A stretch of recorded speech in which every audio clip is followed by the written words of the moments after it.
And the Quad meet has been cancelled after US President Joe Biden has bailed out. Even the world's biggest economy, the United States, now faces a major threat of the government not being in a position to pay its bills. The impact has been seeing global markets fall amid US debt default fears.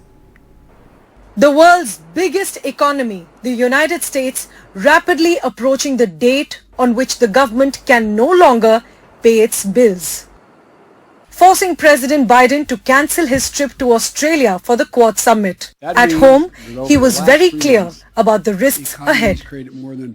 That defaulting on the debt is simply not an option. Our economy would fall into recession. It would devastate retirement accounts, increase borrowing costs, and according to Moody's, nearly 8 million Americans would lose their jobs and our international reputation would be damaged in the extreme if we were to let that happen. Delaying negotiations is the classic political blame game. President Biden has delayed. It's going to be around his neck and the Democrats, not the Republicans. Policy differences between the parties should not stop Congress from avoiding default. Biden cancelled his trips as he had to be home for negotiations with the Republicans to increase the government's debt ceiling. That is the limit imposed by Congress on the amount of debt the U.S. federal government can have outstanding.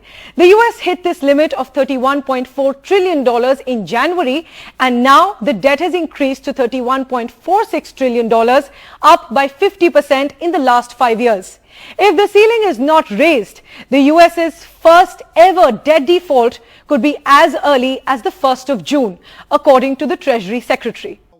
The impact of this is not limited to the US.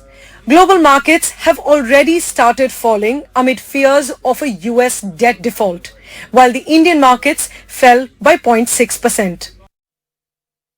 The US has raised its debt ceiling 78 times in the 63 years since the US Congress first enacted the debt limit. But for now, Biden faces a ticking clock to prevent a default. Priyanshi Sharma for NDTV.